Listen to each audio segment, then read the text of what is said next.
Welcome to the Church Answers podcast. You are in for a treat.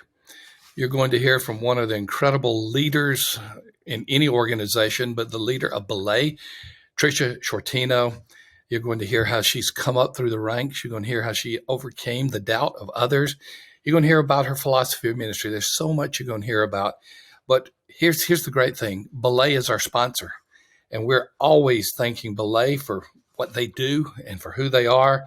And, you've got so much to do: sermons, outreach, support groups, youth group, finances, reporting. Being the leader of a church just means you are doing so many things. But you can use Belay to get your time back in order to do things that God has called you to do in ministry. They're highly vetted U.S. talent. You'll hear about that in the interview with Tricia. So everything that they do is to help you do what you do best. And with that, we want to get into the podcast where we are going to interview Tricia Sciortino. So thank you for listening. And as always, welcome Tricia Sciortino, the Belay CEO. Okay, so here I am, this longtime Belay fan, advocate, raving fan. You've heard me on this podcast so many times about how I love Belay and how I've been using them way back when and continue to. And as we talk to Tricia today, I want you to just get a kind of idea of who she is and what has happened in her world, and particularly in the world of Belay. So right to it, Tricia. You're listening to all kind of clients. We're just one of many. What's the big problem that's out there? What's Belay do to address that problem? Yeah. First of all, thanks for having me. It's a pleasure and an honor to be here. The problems, it's funny. It's a lot of overwhelm. It's a lot of things slipping through the cracks.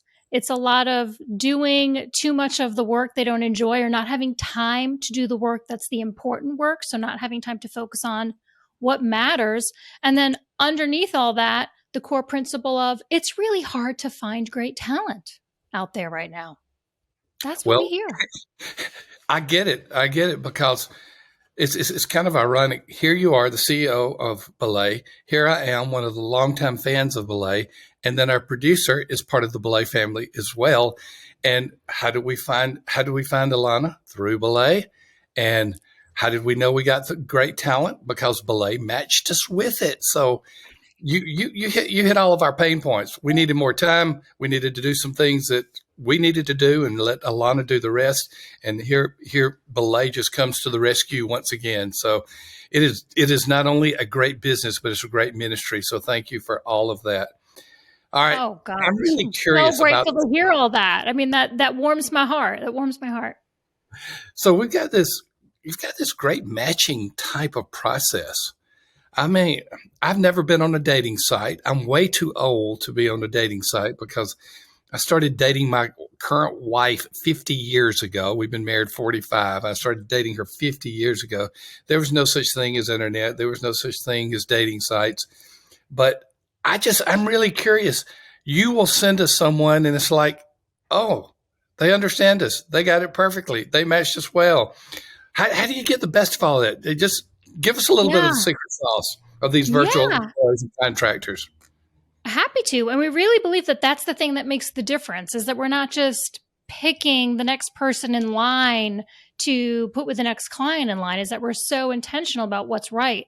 And when we look at the match, there's so many different things we're looking at. The most important we always find is honestly the soft skill side of things. Mm-hmm. So soft skills might be, somebody's heart to serve, somebody's the way they show up, their character. It might be their personality style. So we love to lean into different personality assessments. We've used so many over the years. We've used DISC and Enneagram and Myers-Briggs and on and on and on. But it's people who get along with the foundation of having a great skill set, a hard skill set, make great team members. So we know that. And so we spend a lot of time, first off, evaluating that the hard skills exist with everybody. They've been vetted and skills assessed to be able to do the job.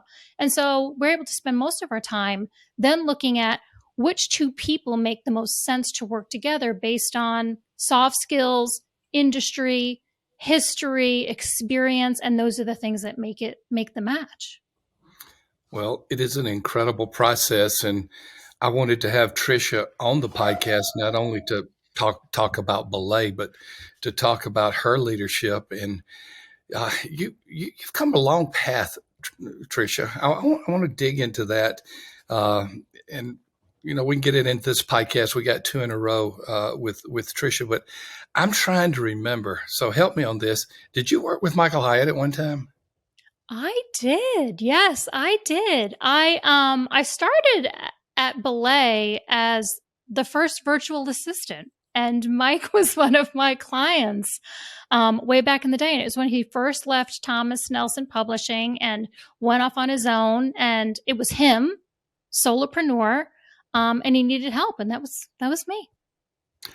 I have vague memories of you actually putting me and Mike together in the past. It's not that I'm I expect sure. you to, I'm not to expect you to remember it, but Sciortino is not the kind of name that is common.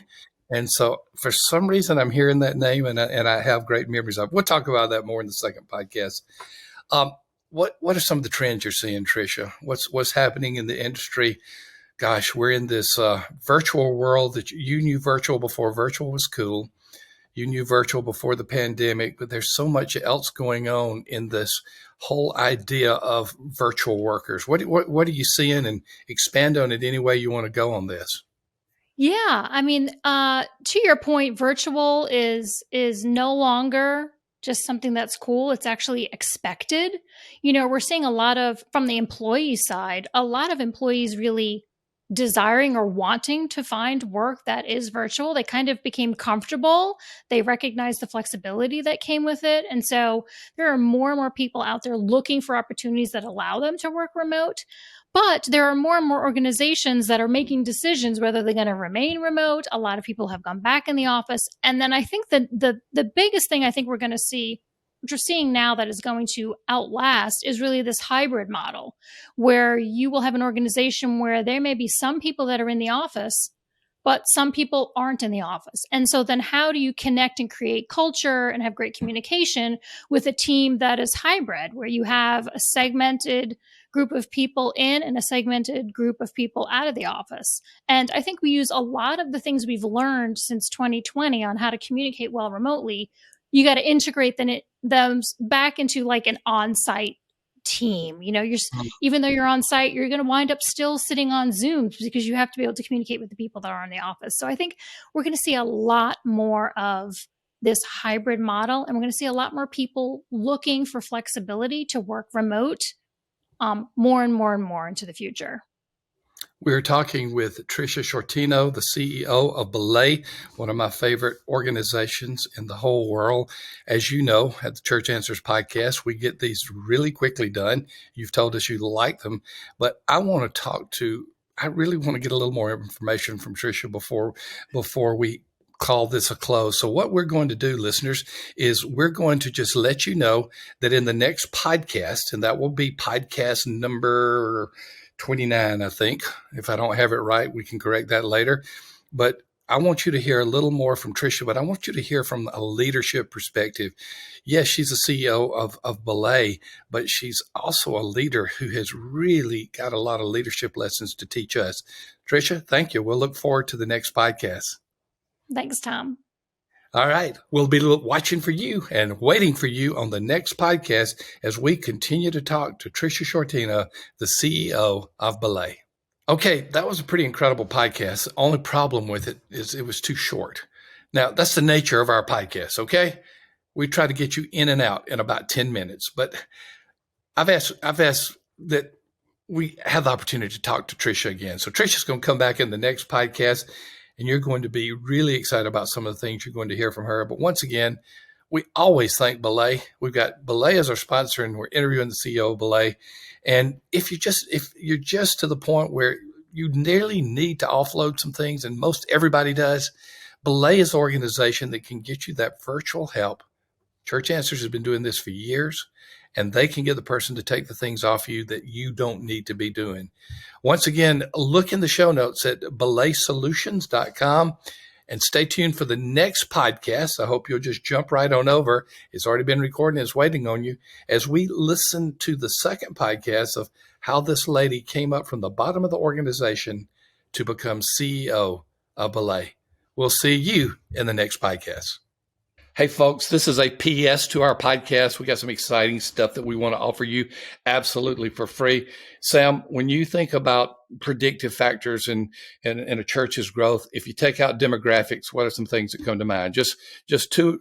I mean, don't give me a list of 10. Just 2 or 3 things that come to mind on predictive growth of a church.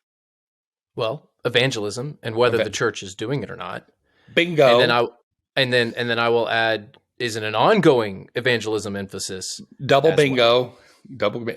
Maybe something about leadership and their commitment to that. So all of the above. Evangelistic churches have evangelistic pastors. Is the staff, is the lead pastor doing the work themselves?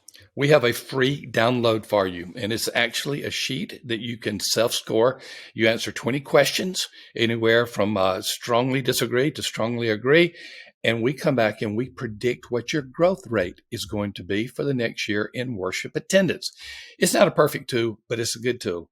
There's a link to that for the attendance predictor. Look in the show notes. You'll absolutely love it. That's cool. We'll see you soon.